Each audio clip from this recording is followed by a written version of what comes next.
mother and the daughter go wandering off through the shops and all, and the man and his little son go wandering around. Pretty soon they come to an elevator, and they're standing there in front of it, and the little boy says, "Father, what is this?" "I don't know. I was doing like this for a while." About that time, this real ugly old woman comes stumbling up, walks up to the door, pushes the button, the door opens, she steps inside, doors closed. They're looking at each other, and pretty soon they see the numbers on top. They go up and up and up and up, and then stop. And then they come down and down and down and down. Doors open back up, and this beautiful, voluptuous 24-year-old woman steps out. The father's eyes get really big, and he says, "Son, go get your mother."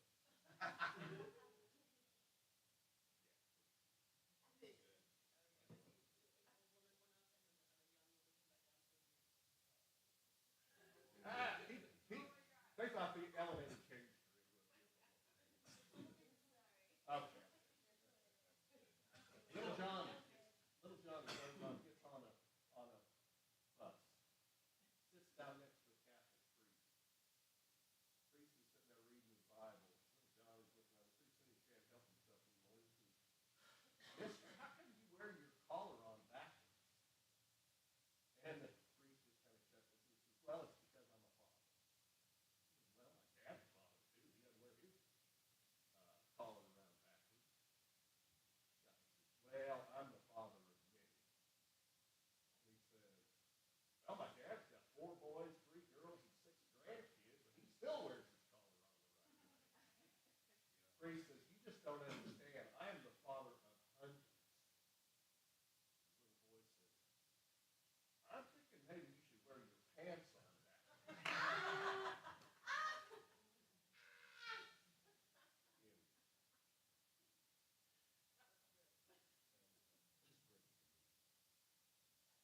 you.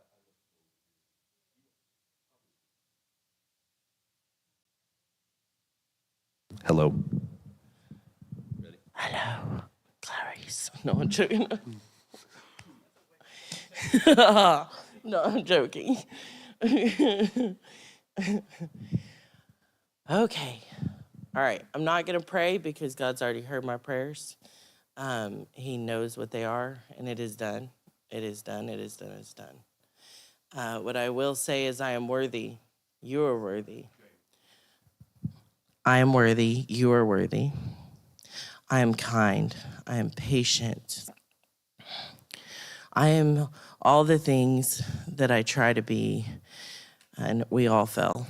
And there are 2 sides to every story, so I'm going to try my best to just give my side. And then there's the truth. And I try to stand in the truth, so I hope that everything that I say comes out the best to my possible ability.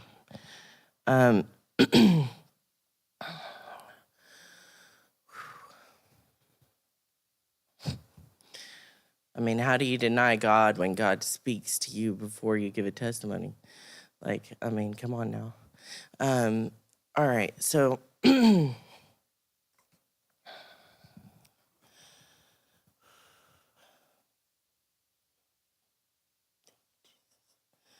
okay, so I was raised by my grandparents. I was 2 years old when my mom got in a car accident. She was drinking and driving. She got charged with second-degree manslaughter, driving under the influence, hit and run. And she was sentenced to 21 years, I believe. She ended up serving 5 to 7 her first go-round. My grandparents had taken in my sister from birth. She's 10 years older than me, and my other sister is, she was 6 and I was 2, so she's 4 years older than me. My mom was an IV drug user, and my dad was as well. He was an alcoholic, and he's always told me that when he got out of rehab, she had alcohol waiting on him, and when he got out of or when she got out of prison, he had meth waiting on her.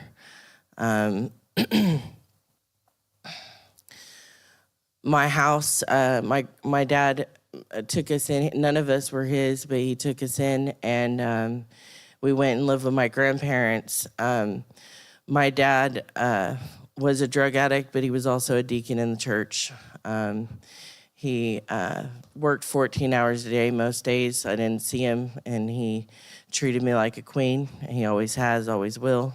He's passed away, but he's still with me in spirit. I try to let those spirits rest now that I know that I have God. And, you know, he just taught me that if you don't like what you see when you look in the mirror, then that's the only reflection you need to worry about. He said the world's going to reflect you no matter who you are based on perception, and you can't change that, but you can change who you are, and the only person you have to answer to is God. And so my grandma was like a saint. She taught me that you don't talk about what happens in your house, which there was a lot of abuse in our house from my grandfather, who I love. But they laid 3 children to rest before I was 6 years old. And my mother went to prison, so they had lost 4 children before I was 6. So they had a lot of trauma in their lives, but they also had a lot of pain, and so they took us in anyway, knowing that they weren't capable. They did it anyway. He was a very angry man, but he was charismatic. Everybody loved him. Everybody sit around him. And he had some perversion to him, unfortunately, because of his past. And everybody that's had a past with that knows that the fathers also have, and the mothers also have perversion tagged to it. It's not just a one-sided coin. People don't do things based on things that they haven't experienced themselves. And some people defeat those demons, and some people stare them in the face. Because of that, I was not. I had no hair. I couldn't start pre-K because I had no hair because he had beaten me so bad. But I wasn't the brunt of the abuse. My cousin was, and it's because he was a boy. And he almost killed him when we were teenagers because of it. And I got pregnant at 14 by my cousin. I carried a lot of shame and guilt for that. The day that I got pregnant was the day that my sister tried to commit suicide, and I carried her out of the car, and her pulse rate was 9. She couldn't handle the stress of being the one that never got abused. And when I turned into a teenager, the abuse stopped, and I didn't know it's because my grandfather had molested my sister, or tried to. And she had told him, if you touch my family again, I will tell. And so it stopped. I thought it was because of me, because I told him, you better not do that again, but obviously not. Anyways, my mom got out of prison. We had an amazing 6 months. Amazing. And then the dope started working its course, and the paranoia, schizophrenia kicked in. And it got too much for me. We weren't, all the things that come with it, the things that it seeks, kills, and destroys everything that it can come in contact with. And it did indeed. I called my grandma. I asked her to come pick me up, and she did. I've always longed for a peaceful family my whole life.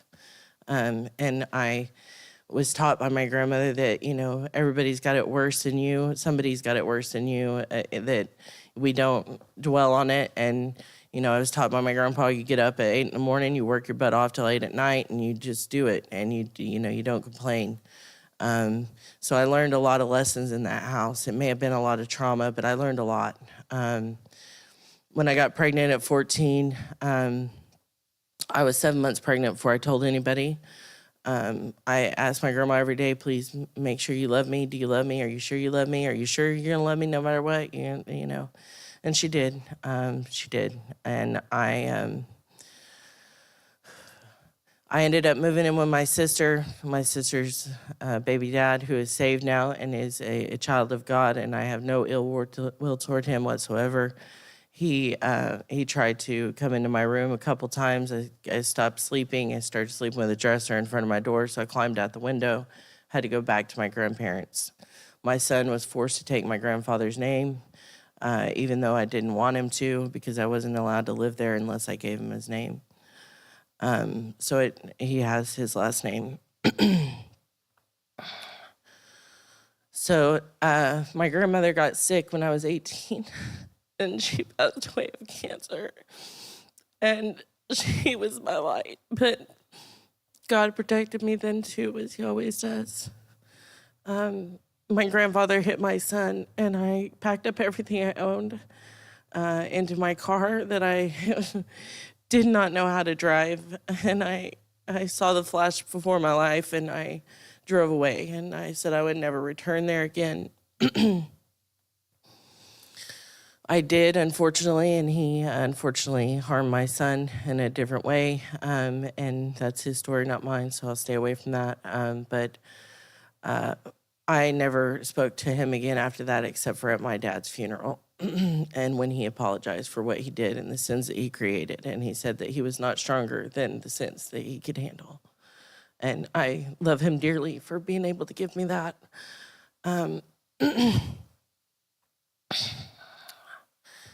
I married my husband. I've met him like a week after I was gone. Went on our first date. He didn't drink, he didn't smoke, he didn't do drugs. He was college educated. I thought, this is safe. I've got a father for my son. I just wanted my kid to grow up in a family-oriented home that wasn't bad. And so I moved in with him, and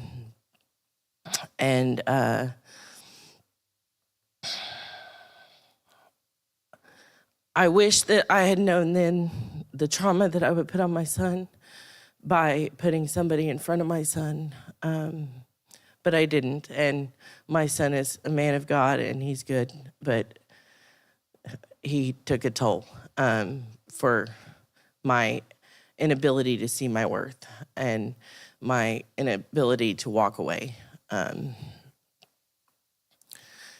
I spent 12 years trying to be the best wife I possibly could, and when I would get the courage to leave, because it wasn't the greatest, something would happen. I got really sick in my 20s, and I had a blood clot in my lung. My blood was at a 4.5. I ended up having 35 blood transfusions, my spleen, my gallbladder, and my appendix removed, going through a form of chemo. I was on a pain drip for 6 months, so whether I wanted to be a drug addict or not, I walked out an IV drug user. I was sent home with Dilaudid, Lortab, Percocet. I was chewing fentanyl patches. I did that for 5 years. I did work, I did function, but I was not checked in at all. And then I decided enough's enough. I can't get up anymore without thinking about it. I can't breathe. I'm stealing from my mother-in-law to feed my addiction. I've stolen 5 things in my entire life, and that was the 6th. Fifth. And so when I went to rehab, I had taken 380 pills in a week and a half. I was taking 5 Lortab 10s every 3.5 hours just to feel normal. I, again, still was working, still was functioning. I started on Suboxone. I was on Suboxone for 12 years. I would get money, and then I would think about leaving, and then we would go on a cruise. We were well off. I had a nice car, I had all the things, but I was miserable. I was horribly sad. I was lonely. I couldn't forgive him for not being there for my son. He didn't accept my son, even though he accepted me, and so I couldn't handle it. So at about 12 years, I stopped cooking, I stopped cleaning, and I just went into a deep, dark depression, and I didn't get out of bed, and I stopped going to work all the time. I just became a shell of a human that laid in bed and ate, and that's all I did. I watched TV, I laid in bed, and I ate. My blood pressure was out of this world. I was on 15 medications. I was absolutely miserable and might as well have been dead in my eyes. So I decided that I was going to get sober off Suboxone, and I was going to do this thing. I was going to do it. So I had the flu, so I cold turkeyed it. By this point, my son was so lost. We had taken in a boy that was 15 years old. When my son was 15, he was his best friend. He had been through some stuff, and we raised him, and he's 23, and he's an amazing son. And thank goodness he was there for my husband when I left, because it was not good for him. He barricaded himself in the house. He tried to commit suicide by cop several times. He couldn't handle that I was leaving, but I couldn't do it anymore. My son had become a gang member, a drug addict. He was he showed up at my door with a girl 9 months pregnant. She gave birth the following day. She moved in. I raised my grandchild for the first year, or helped raise my grandchild, and then she got pregnant at 9 months again with another baby. I told her, you got to raise this one. I can't do it all. And I helped raise him, but she did the majority of it, and he suffered for it, unfortunately, but I didn't know what else to do. If you're going to keep having children, I got to stand on it. My son got overwhelmed by the whole process, ended up checking himself into a mental institution, got the girl there that was postpartum pregnant and had another baby. Came home, got her pregnant again with the third. At this point, I couldn't take it anymore. He had left. She had gotten re-engaged to another guy. She was gonna leave. I couldn't be at the house anymore. I knew the babies were gonna be with her, and I believe that the best place for a child is with their mother, no matter how sick that mother is, as long as that mother has God. And I thought that she did, and unfortunately, she did not. At that time, well, maybe she did, but she didn't know that she had him. I went through a 6-month period of drinking myself stupid, and I left with my best friend, and then I went to a man in Texas. He was my best friend. He got me through the hardest parts of my marriage. And he was a mercenary, and he went through his stuff, and but because he was who he was, and because my mother was an addict, and when I was a kid, I would walk her around the house and have to be the one to sober her up. My way of looking out the window when I was a kid went from praying and wishing on stars to Dad's gonna kill us, and the paranoia started kicking in. So I started seeing demons everywhere.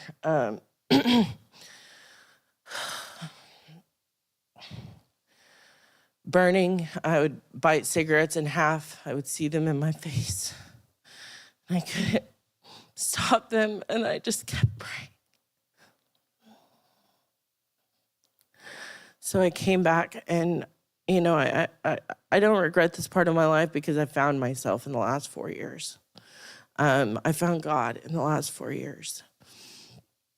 But I did a lot of drugs. I did a lot of stupid stuff, and I got to live, and I got to experience, and I got to be free. I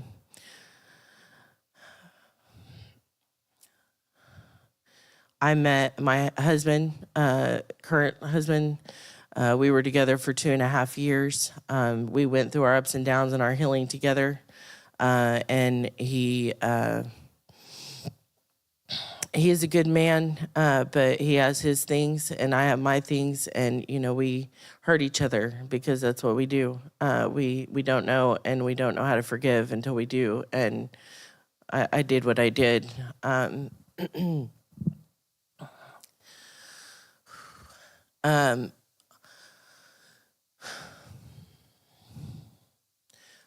I was able to get rid of the demons because of prayer and because I asked for it. I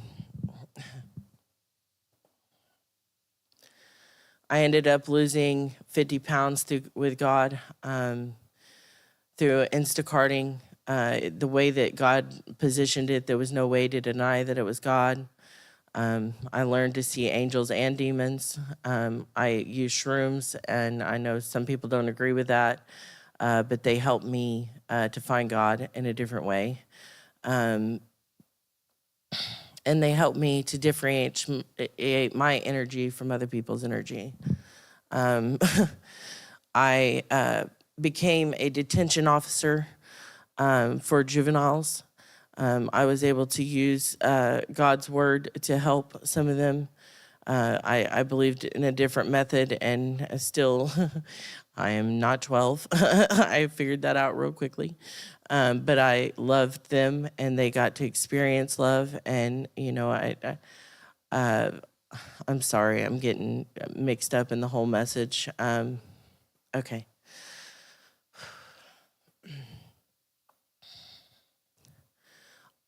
I learned to get rid of my ex-husband's voice by canceling out the negativity.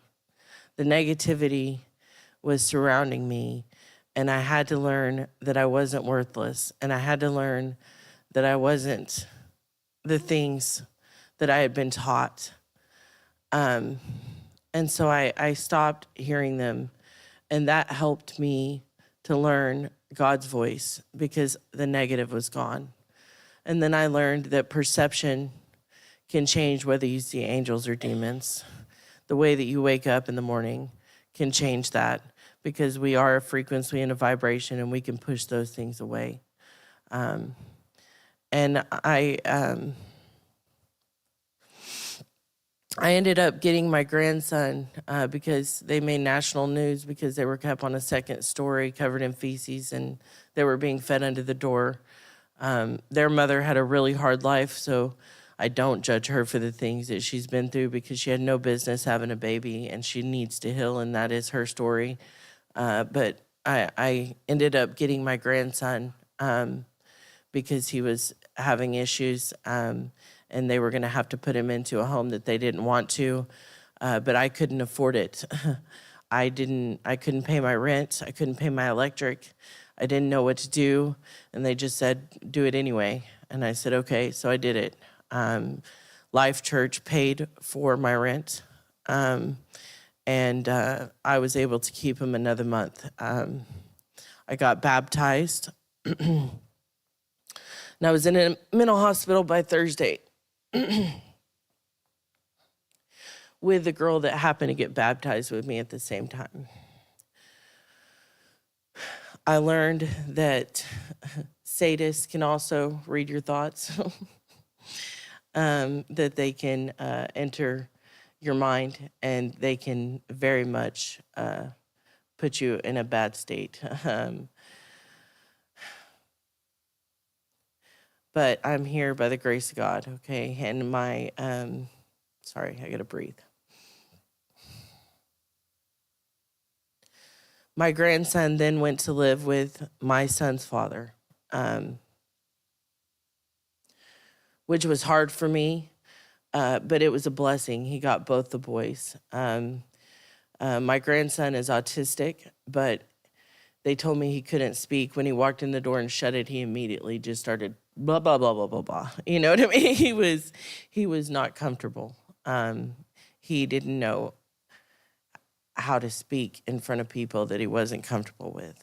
And he's still that way, and it's okay, but he's comfortable with me, and I know that I hear him, and he knows that I hear him, and he knows God. And my son knows God. My son is no longer in a gang. My son is 2 years sober. My son has both of his children.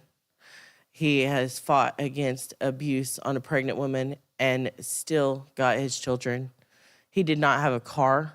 He still managed to get to Oklahoma City every weekend from up here. He walked 11 miles to work to make sure that he got his children back. And I know that my son has God.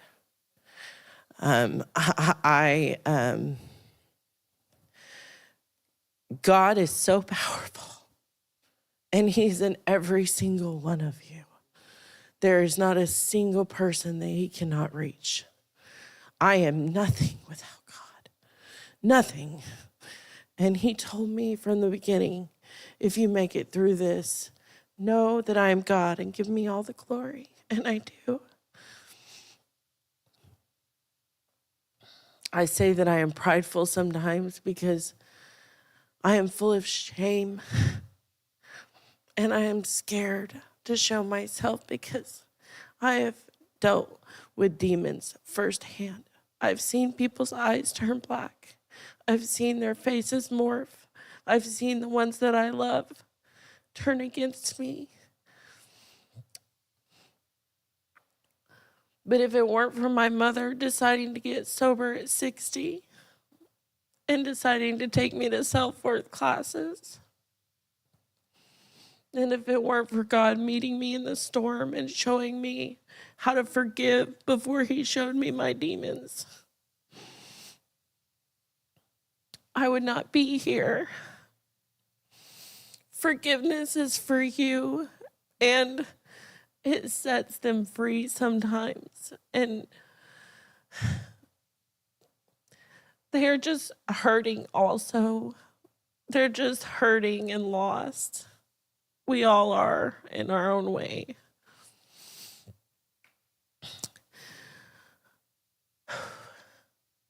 My ex-husband has now found God. He would have never found God if I had stayed. My current husband,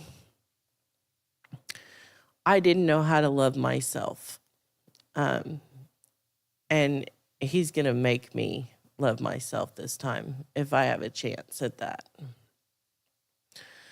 I left him for his best friend.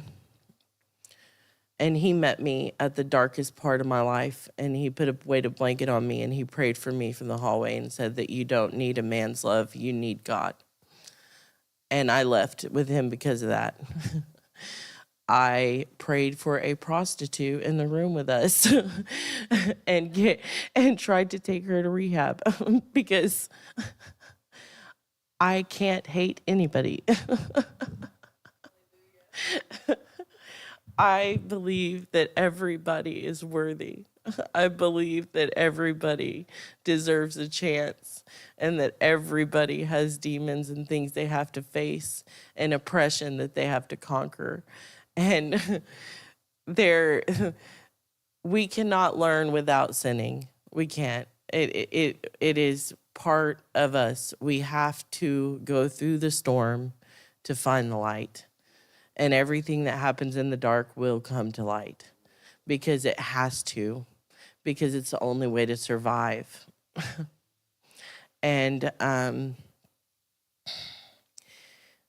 he struggles with addiction, and unfortunately, his demons would have killed me if I hadn't walked away. And I try, and I try, and I try, and I try, and I try to keep showing up for people. But this time I'm going to show up for myself. Because where I am matters. Who I am matters. And I know who I am because I know who God is. And if I can speak to God, then there's no way you can tell me that I am not his child. So I rebuke every negative spirit that comes into my life. And I pray a hedge of protection over this church and this place, that it has given me the rest to be still and allowed me to hear his voice clearly and soundly. And I just hope that we continue to bring the masses to this place because it is incredibly healing. And God shows up just when he needs to. And he delivers all the things that you need to. He will manifest anything into your life. And people come in here every day off the streets. And I have to say, glory be to God, he does not put people on the streets that have bad hearts. I'm sorry, he doesn't. Because if you were a bad heart, you would already have all the riches because you would not care what you took. And there is no limit to takers, and there is no limit to givers. And they will always take, and they would be at the top if they were bad. And so I don't believe and I'm not saying that people at the top are bad, because they have to have boundaries. And unfortunately, when you're at the top, you have to learn them, and we have to respect them, and we have to understand that those people can't keep enabling us when we're down, because we have to meet our maker. And that's just where it's at. We have to learn to forgive, because people are people, and they're human, and they have to learn to be human so that they can survive to be angels. And that is just what it is. We can't be the judge, jury, and executioner, although we all are, whether we think we are or not. We are judging in our head. When God says, he says, do you not judge in your head? Do you think that you're better because you don't say it out loud? You know, one of the things that I love about Lorraine is she says everything she believes out loud. And I adore that. You know what I mean? But, you know, if there wasn't each one of you, there wouldn't be a puzzle to put together. Every single piece of you matters, because my mosaic would not be my mosaic without the pieces. And you have to be a piece before you get your mosaic. Period. There is no in between. So you speak life into people and not death. And you tell them that you love them, and you continue on, and you don't tell anybody, you tell God, and you give it to him, and you release it to him, and you lay it at his feet, and you leave it there, because he is God. We are not God. We are not needed. He will move another piece. He's got it. He's got it. That's it. He's got it. You are perfect in his image. Perfect. And if that means that you have to leave your family for a little bit, that sucks. And it's hard, and it's heavy, and it's okay. Just keep getting back up. Because as long as you keep getting back up, he's going to keep on fighting. It's when you're down that the devil starts winning. And we can't own people. The devil owns people. God gives us freedom of choice. We have to let them choose so that they can find him. That's it. We can't possess people. We can't own them. If somebody chooses you, you will know. There will not be a moment that they don't show up for you if they choose you, because God chooses you every time. And so he will choose your person. And I hope that this came out the best that I could possibly have it come out. And I just want to thank every single one of the people that have come into my life. And I want to give a special thanks to my friend Lindsay, who is probably in a foreign country right now enjoying the crap out of her life because she deserves it. And I want to thank my friend Becky, who's in Las Vegas right now, because she deserves it. And I just want to thank my ex-husband for being the person that he is, because he is a good man. He just had a hard life. And I want to thank my current husband, because he makes me know my worth. And I want to thank my transgressions, because they made me who I am. And thank you, God, for everything. Be still and know that he is God. I'm good.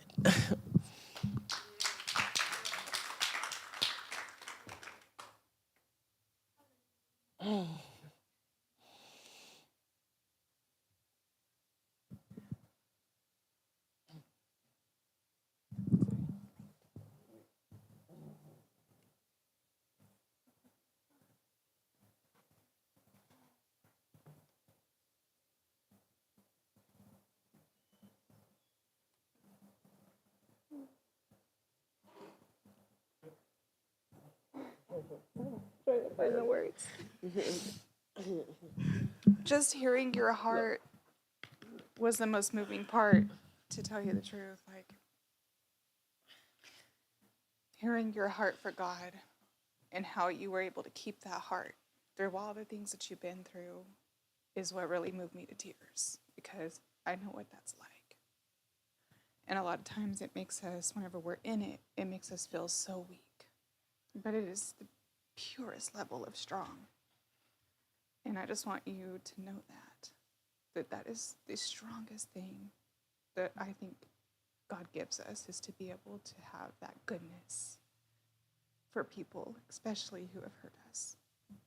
I didn't see it myself, but I loved hearing that, because it made me, I don't know, it made me feel like somebody understands that, because I don't feel like a lot of people do. Thank you. I love you. Love you too.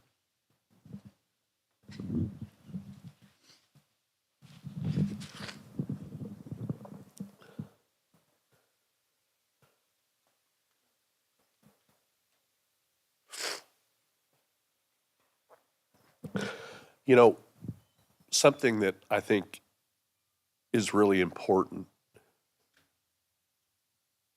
I really, really want each and every one of you to pray for this place.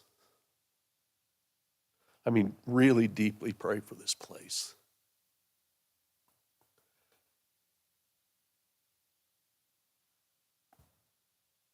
The importance of having this spiritual hospital.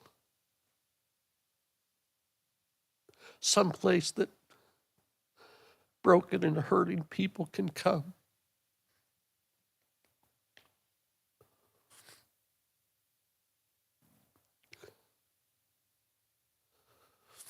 I've watched this place grow.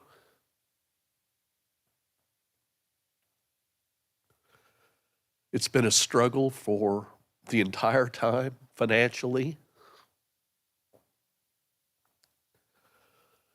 Sometimes it's, when you know the finances, it gets discouraging sometimes. And yet, God just always seems to show up. And I've seen so many miracles. Miracles in the people that come here.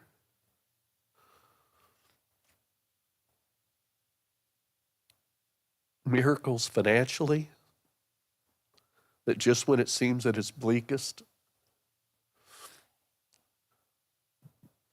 But God gives us what we need for today. The manna falls each day. And as much as it'd be so nice to have a large bank account to be able to pull from and grow comfortable, I think God likes for us to seek that manna every day. And everybody that's been touched by this place really needs to pray for that manna, for God to keep giving us our daily bread, because it's unfathomable to me to think about this place not being available for the beautiful people that come here and that need someplace like this so much. And it's changed my life. It's made me who I am. It's given me a heart I never thought I could have. The ability to love people. Every one of them that come in here. Let me give you a little bit of a break. God, this place is amazing, but God is everywhere. I know. And God will protect this place, and he will keep providing for this place.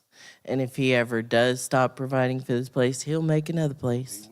because there is no place that he can't reach. And this is the sorrow that has been burying me for years. And it is taking it on your heart and your hands, and it hardens your heart because you become so sorrowful. And that's what Jesus did when he went out. He said, God, I'm so sorrowful. I'm so sorrowful. You're walking the life of Jesus. But Jesus said, ye of little faith, there is something bigger. I've got it. It's not in your hands anymore. It's in something much bigger. You don't have to carry the weight. He will. That doesn't mean that we shouldn't give our tidings. And that doesn't mean that we shouldn't. But I showed up here with no shoes and had them by, an hour later? I had no clothes. I'm a big girl. It's not easy to find my size clothes. They were there within a day. I put sunflowers in our front yard, and now we have sunflowers in our front yard. I asked for watermelon, and he delivered watermelon. I asked for pizza, and he delivered pizza. My point is, he can fix us. He can deliver everything that we need. It is not, we do need to ask for it, but he heard us, and we are going to be taken care of. Take the burden off your shoulders. It is, you don't have to worry about it anymore. Just be at peace. Shalom. Well, I am, because I've watched for 30 years what God's done in this place, even long before this program started. I saw financial miracle after miracle after miracle, as well as manifestations of miracles. God told Pastor, if you'll take care of hurting, broken people, I'll take care of you, and he has. And I, pray for Lisa, because she carries this burden a lot. Thank you, Jesus. I'm kind of like Pastor in that I'm just, what you're saying, okay, well, God, how are you going to do it this time, But it does, it does get heavy sometimes. And there are people in the background that we don't see that carry the burden. And Lisa's one of them that carries that burden a lot. And Connie's in the process of trying to take some of that burden away from her now that she's retired. We all carry burdens, and one of the biggest burdens is being a child of God, because you have so much pressure on you from everybody. It's no longer just one or two people. It's everybody. And if I fail, the shame is even greater, because my biggest thing is standing up here and giving my testimony. What if I fail? Do I show them that God's not real if I fail? No. And that is my fear constantly. But he says, lay your burdens and your fears at my feet. I have you. This is just a perception that we've created in our minds. We attract in what we are, and we have to know that he is God, know that he has it taken care of, so that we can continue to pull in that prosperity. And we have to, sometimes the hardest part is giving up the riches in order to do his will. And one of the things that I did is I donated my car to, I didn't donate my car. I donated my car payment to a church, a random church of prophets, okay? And I let my car get repossessed and I started riding in the car with Ubers. And then Uber drivers started getting my message, and they were giving me message. And then I started working at Consumer Cellular, and there were 30 people a day calling me that were suicidal, and God was speaking through me, and I'm like, I'm gonna get fired. What do I do? And God's like, just keep going. And I kept preaching to these people that were suicidal, and I'm like, why? I've worked at AT&T for 16 years. I didn't get one suicidal person, but once a year. Now I'm getting 30 a day. You know what I mean? And God was just like, keep going, keep going. This is how I'm letting you reach them. I need you, I need you, I need you. Keep doing it. And so I kept doing it. And I kept giving him faith. And I kept giving up all the beauties he had given me because he told me to. And people would be like, you're crazy. Why are you staying in this relationship? He was telling me to because he wasn't ready. And trust me, when he was ready, he told me to leave. You know what I mean? I knew that it wasn't okay. And yes, I was living in my will for some of it. And I'm aware of that because I have a hard time letting go. But I'm a runner. I'd have ran a lot quicker than I did. I promise you that. He told me to stay, and I stayed, and I did what I was supposed to do. And my point is, when you are on the top and you have to surrender all the things and know that he is God, sometimes being at the top is the hardest time to surrender and release the burden, because now I have all these people that are in faith counting on me. And if I fail, it's even 10 times worse. They're going to take it to the masses. They're going to make me shameful. They're going to make me embarrassed. They're going to make me this and make me that. God had to have me shut TV off, shut the news off, take my phone away, take all these things away, because if you focus on that, the world will continue to dominate you. It's not about what he or she or they or anybody thinks. It's about full surrender. And it is not easy to do when you have the kingdom. It's easy to do when you're on the bottom. We're at the easy part. We get to surrender now. When you get your riches and he tells you to lay it down again, that's when it's going to be hard. And those people are the ones that we need to continue to pray for, because they're going to need us to be their strong suit when they do surrender. You know what I mean? Because things fall before they're built back up. And this church may be empty right now, but I don't see it that way in the future. I just don't. I don't. I do not see this at church empty. I see it growing, and I see that parking lot full. I see Pam walking in here with her kids. I see all these beautiful things. I see Jimmy getting his son baptized. I see Alan with his son. I see all the beautiful, beautiful things. I see Georgia with his kids. I see Becca with her kids.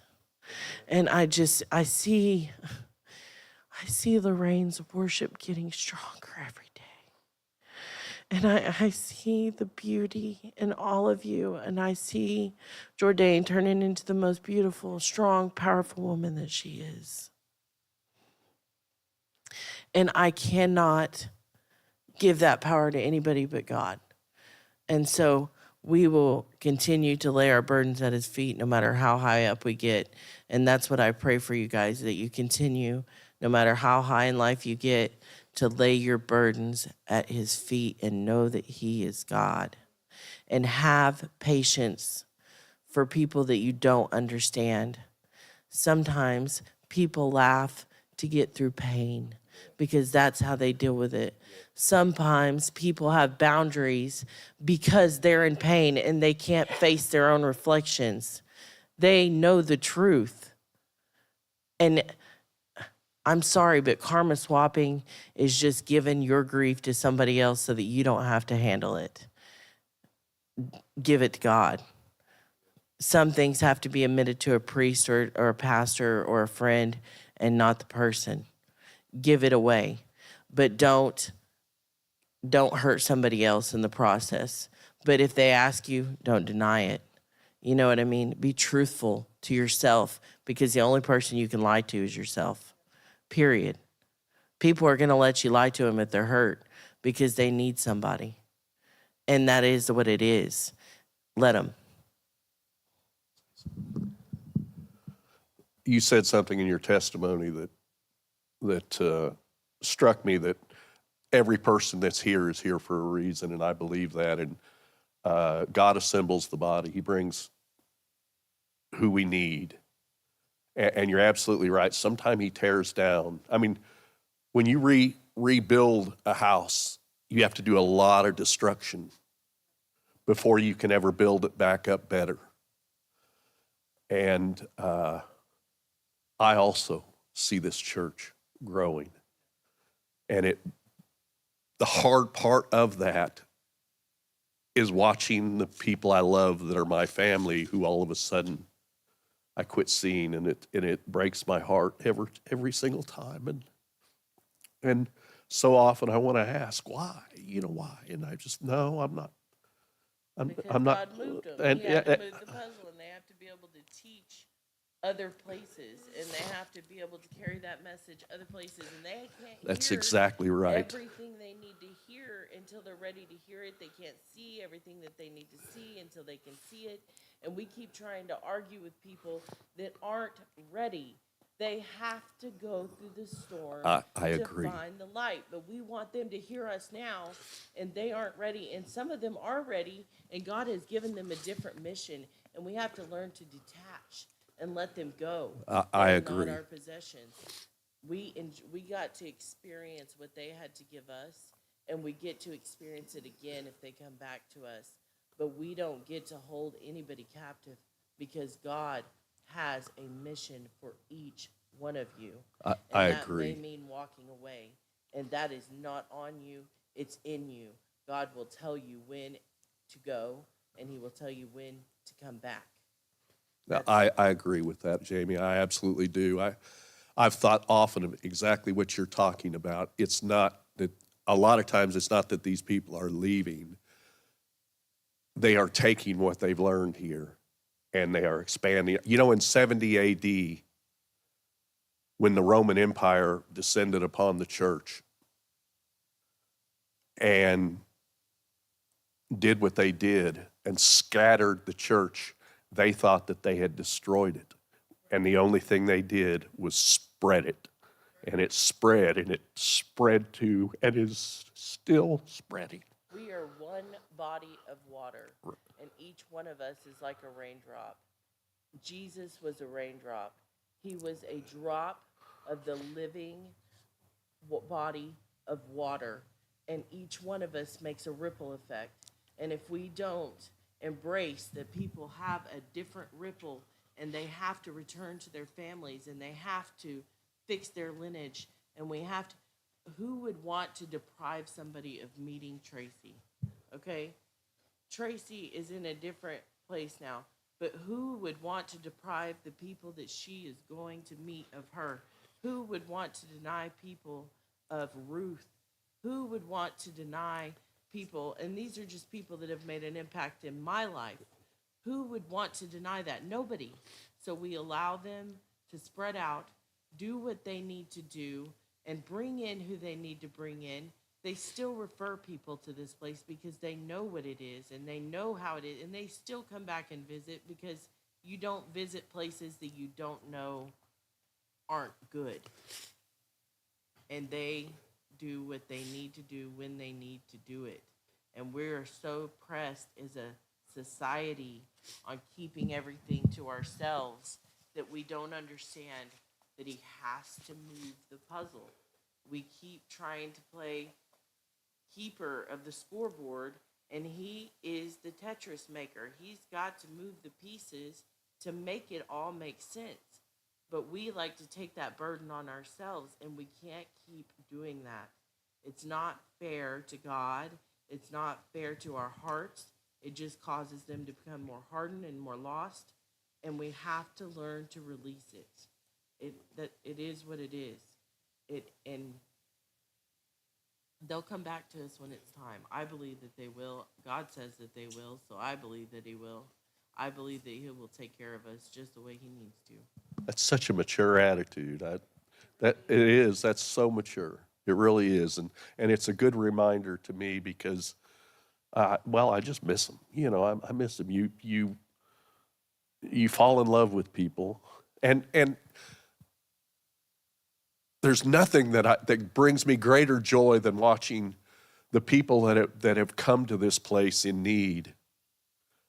And like you said, they get their children back. That's the most beautiful thing there is. Do you know how important your tears are? Oh, I know. Your tears save me.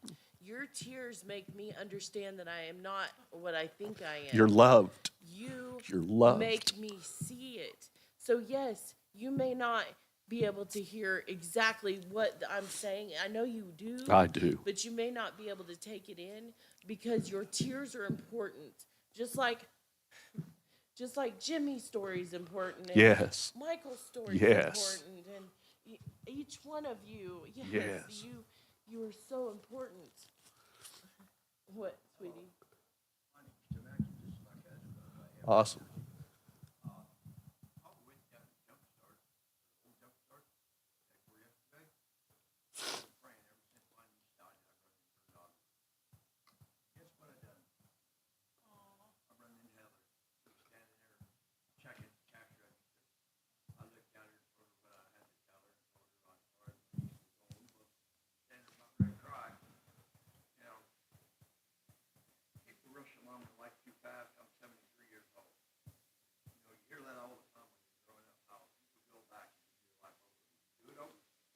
Would I? Anybody, would anybody go do it over? I don't think I'd do it over if I take my time at it. Our lamb did my life. I went to bed, woke up, I was 21 years old. Went to bed, woke up. I was 50. Went to bed, woke up, now I'm 73. You know? But he does extra prayers in his own time. Yeah. The last time I seen him, he was his old self. Now that he's been reborn, my cousin over here, I've seen him change so much, it's amazing. Amen. Well, that's Right, church has helped everybody. and that is the beauty of this place. Like I was saying, there's nothing I find more beautiful than when God uses this place to show somebody clearly how valuable they are, to where they can start understanding how valuable that they are, and then move out and start their lives and do exactly what you're talking about, which is doing the mission, walking the walk that God has for them to do, doing the purpose, fulfilling the purpose that God has for them. I love that. I love that. Believe me, that is not what I'm talking about. The people that are family here, anyway, yes, that was a very mature attitude. I'm sorry, what were you saying? Makes me sad. My grandfather was a pastor. He raised me and my sister. I was 12 years old. Read that Bible to me every day. Every day we listened to Billy Graham and all that, right? And I look around this world today, and you know what I see? I see the end of our day. I see the good Lord coming back, taking us home. And it's not going to be that much longer. If you read the signs in the Bible, in Revelations, and in the Bible, and you add it all up, because my grandfather told me when I was like 7 or 8 years old, he told me, he said, you know what, before your children are born, your great-grandchildren, he told me, he said, and you're dead in the ground, he said, good Lord's going to come back, you'll see. He said, watch for all these signs. He told me about it. I look around this world today, and I see him everywhere I go. I'm going to explain this to you, okay? Yeah, you do. We live our life. It's on his phone. We live our life, and then we start seeing why we lived our life. And we all go through the revelation. We all go through the light. We go through we live the revelation, and everybody that gets older starts seeing the end of times, because you have to, in order to see why you lived the life that you lived. And that is the revelation. And I'm not saying that the real revelation ain't coming. Don't get me wrong. He said nobody will know the day or the time, or right? But every human being that walks this earth will have their own revelation in time. And if they don't, they'll have it in the next lifetime until God says it's over. But that's what's happening to you. You are experiencing the signs and the symptoms of your own revelation. And I thank you for speaking, and your voice matters, and I appreciate it, because you're right. We do rush through our lives way too fast, and we don't enjoy them because we're too busy being sad about it. So enjoy every moment. Enjoy the fat squirrels. Like,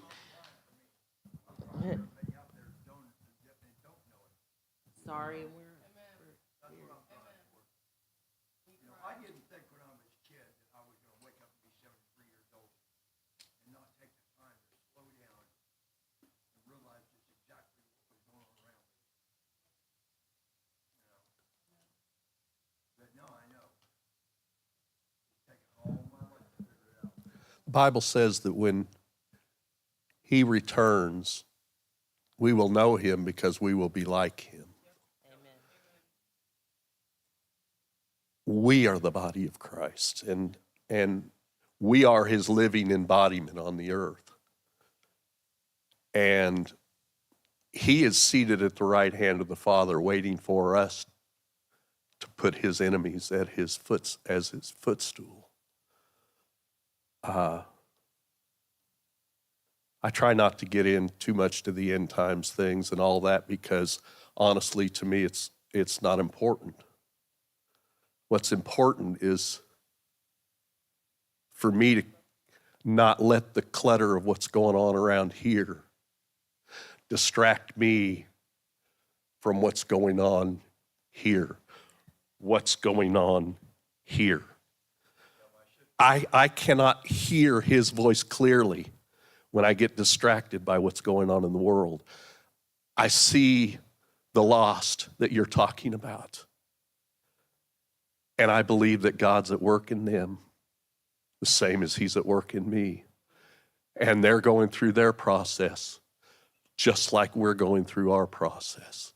And God can take whatever they're going in and going through and work it out to their good, because he loves them as much as he's loved anybody. And so I have an author that I love that says the main thing is to keep the main thing the main thing. And for me, the main thing is to keep this connection clear and not let anything distract me of that. Thank you for speaking.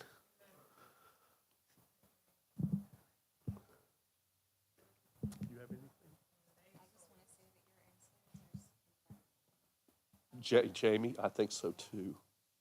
It's a very, very, very mature attitude. And it was something I needed to hear. It actually was. It was something that I really did need to hear, because you're right. You know, it's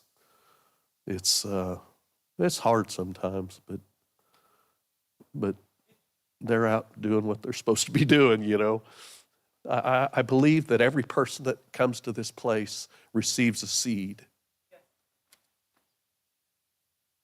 And it's up to God and them how they plant it.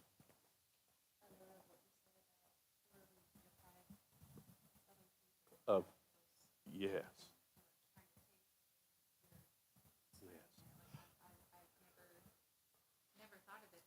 I haven't either. I'm going to say this on the microphone so people out there can hear. Or would you like to say that? Just saying that what she said about who are we to deprive other people from hearing what people have learned here and are trying to go out there and disperse it to other people. I think that's it's such a beautiful and, like he said, very mature way of thinking about people who were here and have left. And it is, I mean, it's absolutely hard to let go of people, you know, the relationships and keeping that familiarity and comfort of having all those people still here.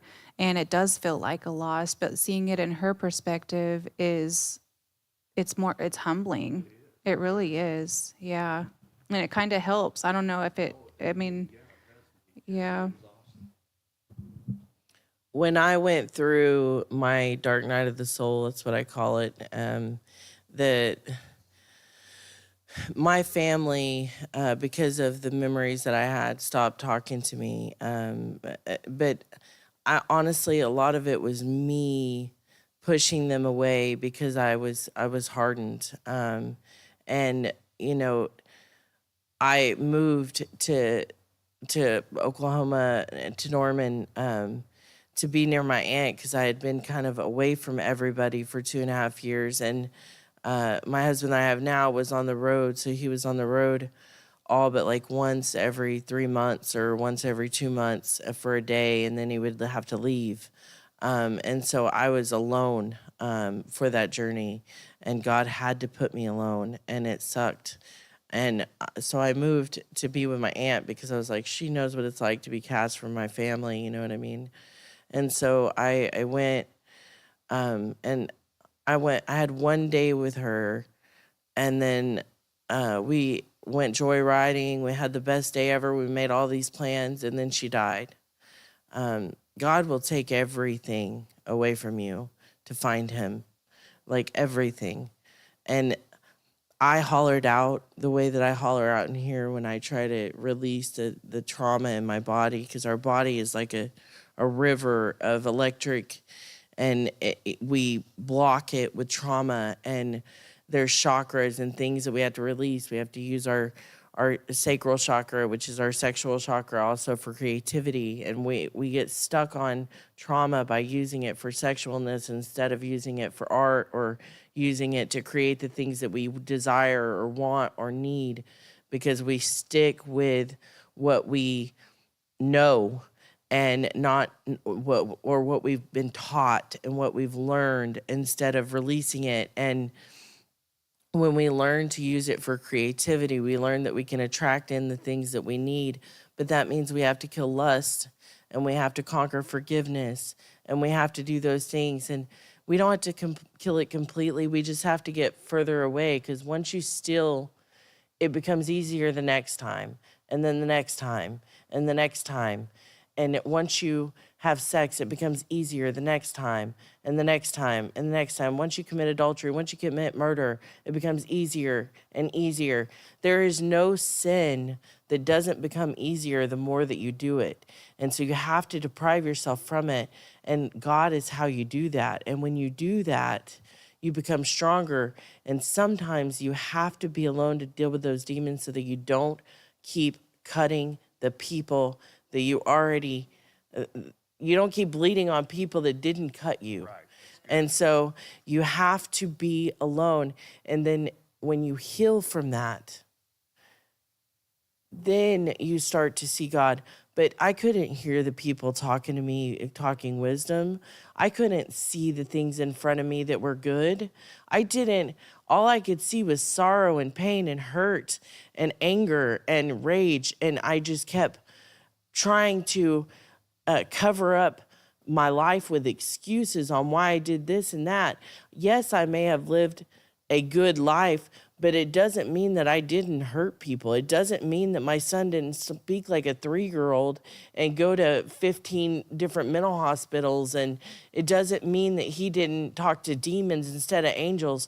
I had to keep telling him, give it to God, give it to God, give it to God. Mom, if you tell me one more time, God would call me and be like, you need to call your son and tell him that he's okay. You need to call him and tell him to anoint his house. I would keep him from committing suicide and not even know that I was going to keep him from committing suicide because God was talking to me. But if I hadn't been alone, I wouldn't have known to hear his voice, and I wouldn't have been in such a dark place to have to pray and meditate and listen to God music 24 hours a day. I would not have been in a place dark enough for that to happen. And we have to go through that dark night of the soul in order to find him. And unfortunately, that is fearful because that means I have to conquer demons that I'm not ready to conquer. That means that I have to be honest with myself when I'm not ready to be honest with myself. That means that I have to be stronger and allow somebody else stronger than me and release control. That all of those things we want to take into our own hands, and we can't keep doing that. We have to release it. That means that I want to get even when I need to give it to God. That means that, like, I'm sorry, but you can make a mess of things trying to fix things. You can really, really make some stuff messy by just trying to help. And unfortunately, if you don't learn, and it doesn't matter if they're messy or you are being righteous, either way, if you don't give it to God, you're going to create a mess. And the conviction is going to be there whether you're holy or you're not. You know what I mean? It's going to be there, and you're going to see it manifest into your life. And you can be on top and not know how to give it to God, I promise you. And when you give it to God and you release that off of yourself, it is the ultimate power because you don't have to worry about anything. You get to be free and you get to live and you get to fly and you get to experience the sun and you get to see the squirrels and the trees and you get to enjoy the things. But men think logically and women think emotionally, and we want to blame the other person. And, you know, Adam wants to blame Eve because she ate the fruit. Eve wants to blame the snake. The snake is just a salesman trying to sell something. You know what I mean? We all chose to take the sin that we do. And the evil is always going to be there whispering in your ear. Always. That never goes away. I don't care if you're in $1 million mansion and you are the biggest preacher on the planet. He will still whisper in your ear. And I promise you, when time comes and he asks you to give up that, it is not going to be any easier than it is on the bottom. I promise that. Nobody is better than anybody. Period. It is. That doesn't mean that you get a pass on your sins. That doesn't mean you keep getting to hurt people. That doesn't, just because he said that we are forgiven does not mean that you keep getting to do it.